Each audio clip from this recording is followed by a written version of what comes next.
Lewis Grant and Michael O'Brien make up the front row of the grid, and as the green flag flies, we are away and racing, and it's the pole sitter Lewis Grant who gets his nose ahead. He's being shoved down towards turn 1 by Michael O'Brien, who will try and slot through into second place. The white truck with the yellow rear, he does it. So Harry Webb drops down one position into third place on the run now up towards the Wilson hairpin for the first time. Bentley Straight is where they are now though for the first time, and Lewis Grant trying to make good his escape if at all possible. He won both of the first 2 races, did Lewis, and now he wants to try and seal the hat trick. Down towards Brundle and Nelson we go for the first time in this 15-minute race, and Lewis Grant, the white number 24 truck, leads the way. Harry Webb, the yellow truck with the rear back end, is there in second place. Everybody filing through more or less okay. A few very adventurous lines being taken by trucks further back in the pack, but they're all through cleanly and up towards the bomb hole in Coram. It's nose to tail for the race lead. Here comes Harry Webb. He wants to get the lead away if at all possible through Coram Corner down towards the end of the first lap, and Lewis Grant runs very, very wide through Coram. That'll put him on the tight inside line for Murray's, which means he stays ahead for now, but will Harry Webb be able to cut back to the late apex and get a run down the pit straight? Let's wait and see. They duck out of view briefly behind the media building. They'll soon be back into our sight though, and it's absolutely nose to tail. Top 3 trucks as one. Lewis Grant leading the way. Second place is going to be Harry Webb. Third place then for outside front row sitter Michael O'Brien. Then it's fourth place for Glenn Broster, fifth for Smith, sixth is Pell, and Matt Kelly already seventh, having started down in 11th place on the grid. So great stuff this has been from Matt Kelly. He'll be hoping though really just for a clean run in this one. Oh, someone running out a bit wide. That was Glenn Broster, I think, in fourth position as they came out of Riches. Bit of shuffling going on there though. That looked to me as though that was the 89 truck of Matt Smith running wide through Wilson. The 84 of Gavin Pell got past him, and now Matt Kelly is trying to do likewise. Down the Bentley Straight they all go. Has Matt been able to make the move stick? Yes, he has. So Matt Kelly moving nicely up the order here, picking his way past them one by one. Leaders about to approach Brundle and Nelson. Still the same order between the top 3 then. Grant from Webb from O'Brien. They're being reeled in slightly though, I think, by Glenn Broster, who's next in line in fourth and uses all the curb through Nelson. Gets way wide over the curbs on the exit of the corner as well.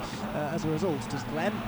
He keeps it going vaguely in the right direction up towards the bomb hole for the second time. We completed how many laps in the earlier races? Race 1 we did 10 laps, race 2 we did 10 laps, so you'd imagine that in race 3 we'll also get 10 laps completed. And who is going to lead the end of the second one? Because it's once again as close can be between Lewis Grant and Harry Webb, but Lewis is just about putting his SsangYong in about the right places to keep the identical car behind him of Harry Webb at bay. Harry though is less than a truck length behind as they make their way up towards Rich's corner again. Defensive line being taken by Lewis Grant. Harry Webb goes to the outside. He's going to try and get the switch back on the exit of the corner here. Watch for the extra momentum that he'll carry, he hopes anyway, on the run towards the Wilson hairpin. No, he couldn't get across to the inside line, and instead it's the third place man Michael O'Brien who's attacking him. Out onto the Bentley Straight we go again, just being kicked up by several of the trucks now as they make their way out onto that part of the circuit. But Harry Webb, who really does want to try and get himself a race win if at all possible, is just starting to slip back ever so slightly now. I think at the start of this particular lap on the run down towards Brundle this time around, yes, he's now having to defend his second position more than he's able to attack for the race lead, so needs to try and get his head down here and get after Lewis Grant. This is what we saw in both of the first 2 races really.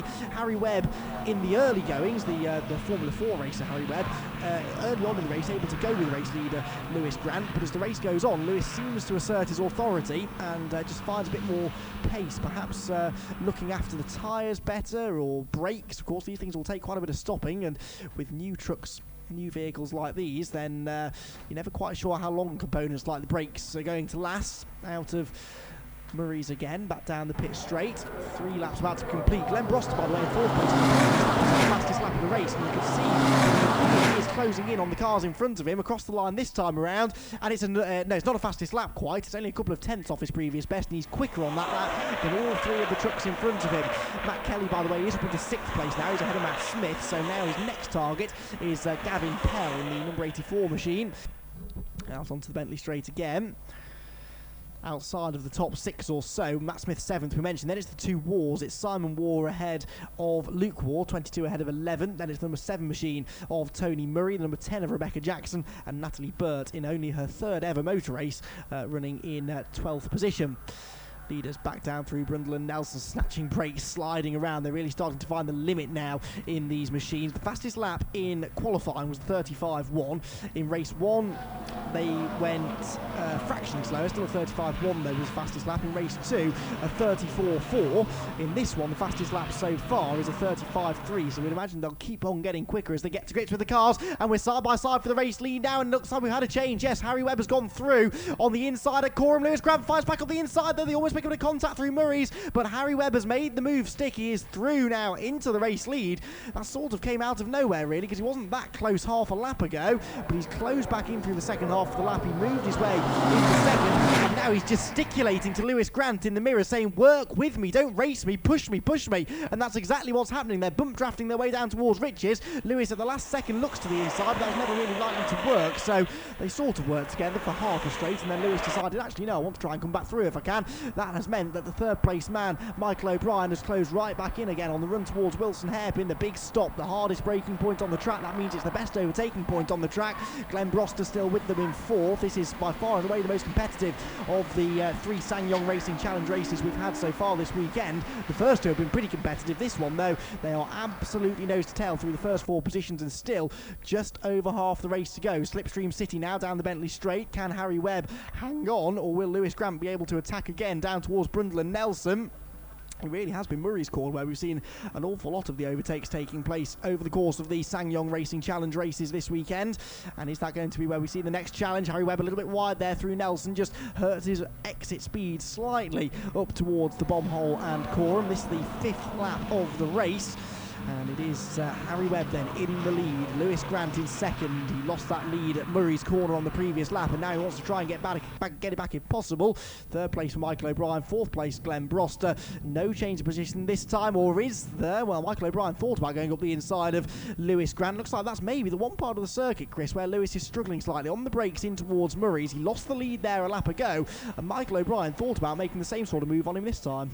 Yeah, and obviously I've just come up to see the fact that Harry Webb's got himself into the lead, and that I'm loving the sight that we've got all four of them absolutely joined together. Broster's been there or thereabouts for most of the weekend, hasn't he? But he's sort of had bad luck. He's been involved in incidents in the previous two races. At the back of that chain of four at the moment, Harry Webb doing well at the front. I thought it was interesting. I came up just as you were saying he was trying to get them to work together. How many times have we suggested that the cars should be doing that? They just won't do it, will they, at all? They're born racers. They just want to fight each other. Yeah, absolutely. Working together is a bit of an alien concept, really, isn't it? But in theory, it is quicker. Two cars working together will make for quicker lap times around a place like this, but getting them to do it is another matter. Leaders nose to tail again down towards Brundle, and you can really see there that Lewis Grant was gaining in the slipstream. Well, I can't remember whether it was Lewis or whether it was Harry after race one. I think it was Harry said that the slipstream effect actually wasn't that strong in these things. Well, I beg to differ, because look at the way that Lewis Grant has drawn alongside in towards Nelson. It didn't work that time, but that was an absolute textbook slipstream, that wasn't it? Down the back straight, he closed in, he drew alongside, just couldn't quite get late enough on the brakes to make the move stick. Yeah, I mean, it certainly looked as though that was slipstream rather than mistake. I mean, I don't know whether maybe they were just a bit compromised, because you get the impression there's a degree of momentum required on these as well. So maybe Harry just didn't get the ultimate Wilson's and Chapman curve sequence as he went through there that compromised him all the way down that Bentley straight down toward Brundle and Nelson's. But as they come onto the centre straight for what will be, this is going to be their sixth time with just under 5.5 minutes remaining. It's bump drafting pretty much, and jumping out towards the left-hand side goes the 24 car of Lewis Grant. He's going to be on the outside by the time they get to Riches, but is he going to get the move done before he even gets there? Harry Webb's going late on the brakes, and he's going to stay there on the inside, and they're staying side by side. Oh, I hope they both emerge to the other side of Riches' corner. They do, and I think that on the inside line, that was probably Harry Webb that made that stick, wasn't it? Up towards Wilson they go, all four of them back together now, because Glenn Broster is once again a part of this, but that was brilliant stuff from Harry Webb. It looked for a moment or two once he lost the lead like Lewis Grant might have the pace to pull away. Absolutely not been the case though. Onto the Bentley Straight. Guess what? There's more dust being kicked up as they run out over the edge of the track through Chapman onto the longest straight on the circuit, and Harry Webb just about clawed his way back through. The question is, can he stay there for another 4.5 minutes? Because Lewis Grant's already proven that he's a pretty good racer. He made a brilliant move up at Murray's a few laps ago to take the lead in the first place. That may be where we see him make his first real challenge to take it back again. Yeah, and I mean, he almost suggests that he needs to be wary of the 94 car of Michael O'Brien just behind him, because he's been in the thick of it all weekend in these races. But frankly, at the moment, it looks as if Michael O'Brien's kind of, possibly even by choice, taking a bit of a watching brief, because there's so much going on between these front two. It only takes a little bit of contact that will compromise the speed, not just for the corner they're in, but potentially for the next couple of corners, and that's when Michael O'Brien can really take the spoils. But at the moment, it looks as if it's actually Lewis Grant, the second place car, that just got a slightly compromised Coram and Murray's that time round. But the good thing is it doesn't last for too long, does it? Because he's now starting to close yet again, and I do agree with you that looked like some serious slipstream in then. Looking at the inside then into Richie's, that was some serious bravery required to make that one stick. But yes, I absolutely agree, that's definitely slipstream that's taking effect. Maybe there's a bit more wind now. The wind has definitely picked up slightly. That might be having a slight effect. Sorry about that, I had beans for lunch. Well, I wasn't going to say anything, but you know, back out onto the Bentley straight, moving swiftly on. It is still 4 for the lead, and you sense that that's really not going to change now for the remaining 3¼ minutes of the race. They're going to stay absolutely together. It's now just a case of which order they are going to finish in. It is at the moment Harry Webb that has the lead, the truck with the yellow rear. The other 3 cars near enough identically liveried, so good luck picking them out from a distance. We'll do our best to keep you abreast of what sort of order they've got themselves into, but it's definitely Harry Webb that led on to the Bentley straight, and at the end of it, he's still there in front. Great battle as well for 5th and 6th, isn't it? 84 Pell and 42 Kelly. Good to see that Kelly was back out there again. Glenn Broster, sorry to cut across you. Glenn Broster made a right haul because of Brundle and Nelson then, ran way too wide to the left, was too tight into the right, and went a country mile onto the grass, so he's now no longer a part of that fight for the lead.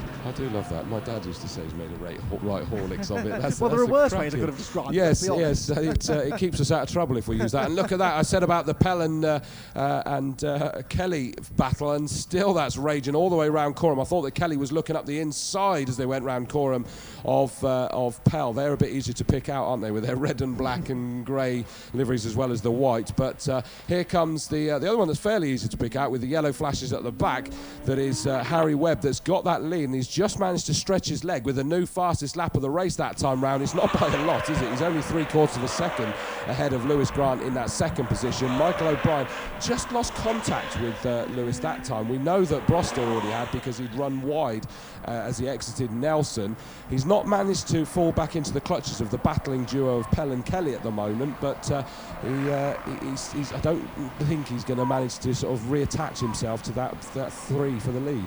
No, it's looking unlikely, because the pace is remarkably evenly matched, isn't it? The top 3 have all been into the 34s at one point or another. Of course, Harry Webb, as you mentioned, did that on the previous lap at 34.695. Is that now the fastest lap? Let's have a look. Race 2 was when we had our previous best lap. That was a 1:34.3. So no, we're still about 0.4 of a second away from a new lap record, essentially, is what it will be, because of course this is the first appearance of the SsangYong Racing Challenge at Snetterton, the first appearance anywhere for the SsangYong Racing Challenge in the UK. So whoever sets the fastest lap today will have the official lap record as we leave our first round of what has already been a brilliant start to the challenge. A great second half of the race being put together here by Harry Webb, because we're about to come through to start the final lap, and he's built up now well over a 1 second advantage. I'd say now the fight really is between Lewis Grant and Michael O'Brien for second place. Oh, and one of them's just spun. Is that Michael, I think, maybe, that's just lost it going into Murray's, and he's pointing the wrong way. Is Lewis Grant still there in second in the number 24 car? He is, isn't he? So it's Michael O'Brien that's rotated. I didn't see the start of that. I saw the car coming to a standstill. He's now got going, but how many places has he lost? Glenn Broster comes through in third, 4th place for Gavin Pell, 5th place, excuse me, for Matt Kelly, and it's down to 6th, sorry, it's 6th for Matt Smith, so it's 7th for Michael O'Brien. He will be kicking himself. Yeah, I mean, I think that's that spot that you sort of voiced about, that being really challenging for these big vehicles as they come down towards Murray's, and they're still turning towards the right and on the brakes before they're able to start turning left again. So it's a real challenge, and I think that's what unstuck Michael O'Brien that time round. As they go down Bentley Straight for the final time, we look to see their roofs, and it's that yellow flash towards the rear of the car that tells us that Harry Webb, car number 2, is still there. And I would suggest at the moment, he says rather nervously and meekly, is that he's in control of this now. It's his to lose as he goes through the left-hander of Brundle, then right-hander of Nelson, and still there is Lewis Grant in the number 24. He can't totally discount him, but he's not really in striking distance as it stands at the moment. They're going through the bomb hole, and they'll come charging into our sights again at Coram for the final time.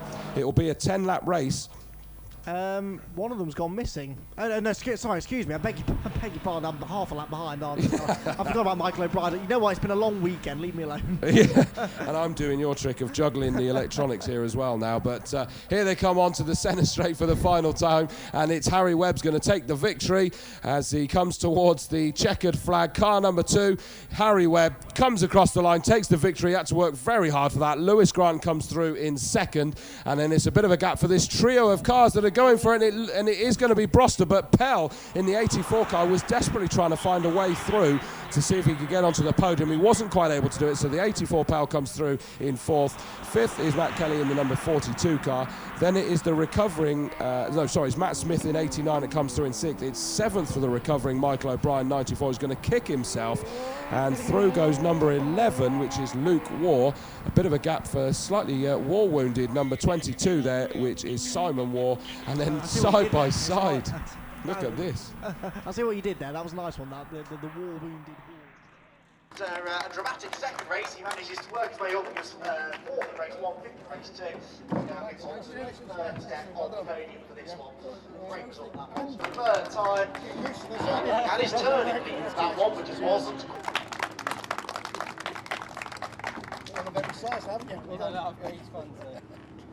So, and she is our driver of the day in the SsangYong Racing Challenge, driver of the weekend really. 3 races, 2 today, 1 yesterday, and it's Natalie who comes home with... We got a good start and sort of picked him off, but I think we were a bit stronger at the end than everyone else. We sort of held the lead, but it was a good race, yeah. Great racing out there, isn't it? And you and Lewis seemed very evenly matched. There was a bit of to and froing in the middle of the race. You had the lead, he took it back, you got it back again. Nothing really to choose. No, it was very close. I think it was just sort of who was in front was at best, so I thought it's best to keep there. 2 race wins and a 2nd placer. Pretty good weekend. Yeah, chuffed with the results this weekend. That last race with Harry, it was good, trying to hold him off, but there was just no chance, just went too wide in the last corner and he managed to get up the inside of me, got the lead, and that was it. So, plus defending from Michael wasn't easy as well, so it was a bit 2 things at once, too much, so still happy with 2nd place. So. Congratulations, Glenn. 2 race finishes inside the top 6, and now you're on the podium for race 3. Got to be happy with that. I'm surprised. Issues with brakes all weekend. Happened again. O'Brien spun in front. I don't know how I didn't hit it, and somehow managed to come through. It was a dramatic 2nd race as well, wasn't it? You got a bit close to comfort with Matt Kelly. The racing is close, but I think generally speaking, fairly clean. Yeah, it's a matter of opinion. I thought I'd left enough room, but obviously not.